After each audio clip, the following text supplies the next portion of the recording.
300 fit এই বেটা bike নিষিদ্ধ করে দিতে চাইতেছে। বাঙালি যে সবকিছু নিয়ে বেশি বাড়াবাড়ি করে।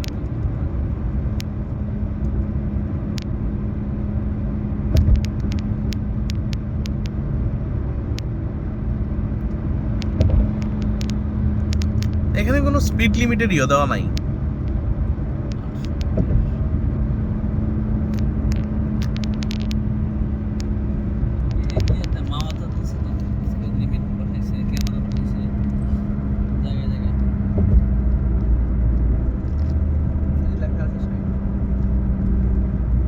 লেখা আছে নি? হ্যাঁ।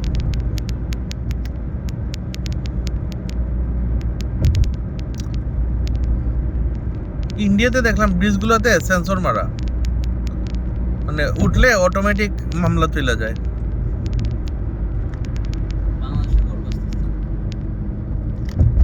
তো এই 60 লিমিট রেখে মোটরসাইকেল ছাড়ুক না, তাও তো প্লাবান একটু সুন্দর রাস্তা ইউজ করতে পারে। ভাইরে উপর দিয়ে আইলে পরে তো বোঝা যায় না আমরা কোন শহরে আছি।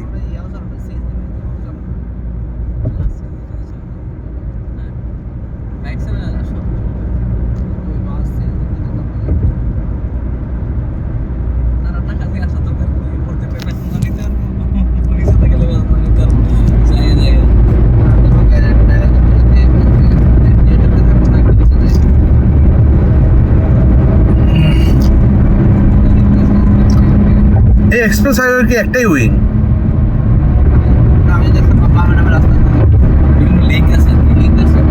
মানে ওঠার লিঙ্ক আছে, মানে মেইন রোড একটাই। আমাদের হসপিটালের সামনে তো করতেছে।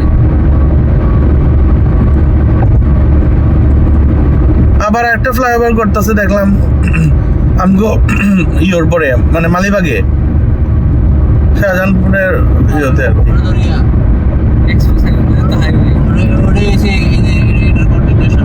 ও এটাও এটার সাথে কন্টিনিউ করবো? বাবা রে, কই বাহ, তাইলে তো জ্যাম কমবো, চিটাগাং রোড জুড়ে নামতে পারে। কারণ যে অবস্থা রে ভাই, এই যাত্রাবাড়ির মধ্যে যে জ্যামটা লাগে, পুরো রাস্তা এসি বুঝছো 4.5 ঘন্টায়। আর যাত্রাবাড়ি এখানে 1.5 ঘন্টা ধরে আমার বন্ধু দাঁড়ায় রয়েছে আগের বাসে, আমি এরপরে নাইমা গেছি। হানিফে উঠে না তো, ওই যে ম্যাক্সিমাম গাড়ি উঠে না, অবশ্যই এটাও একটা ফ্যাক্ট। হানিফ গাড়ি মানে ওই ফ্লাইওভারে না ওঠার কারণে আরো জ্যাম হয়।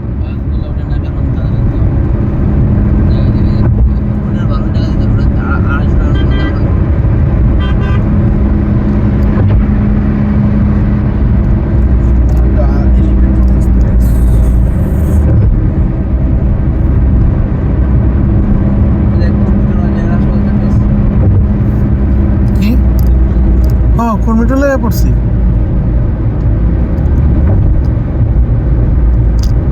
সিগন্যাল নাই কিছু নেই।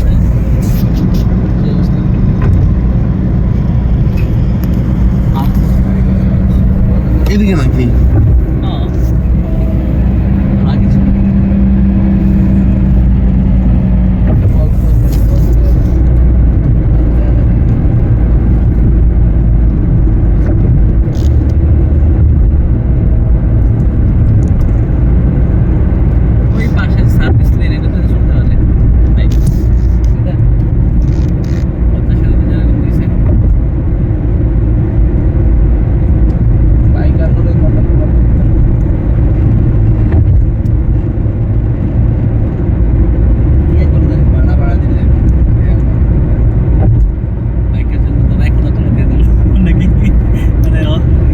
ভাড়া বাড়ায় লাভ হইব না রে, তখন আরো বেশি ইয়ে করবো। ওই পোস্ট গুলা যেগুলা মানে ইয়ে করে, এগুলা কিন্তু সমালোচনা না, মানে যেগুলা এইসব রাইড করে রেস করে, এগুলো তো টাকাওয়ালা পোলাগুলাই করে। নর্মাল যাকে দরকার তারা তো রেস করবো না।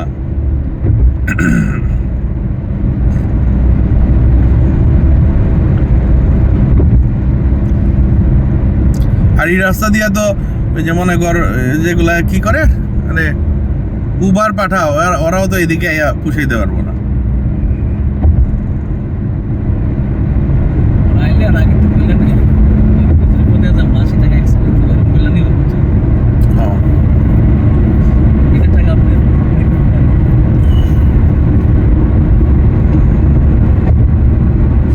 যাবে এটা রাস্তা দিয়ে ফুরায় না।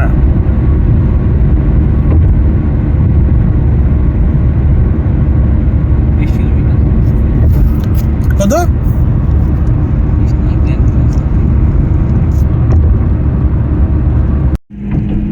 ভালোই করছে, একবারে ডিরেক্ট মেনু করে যাবে না।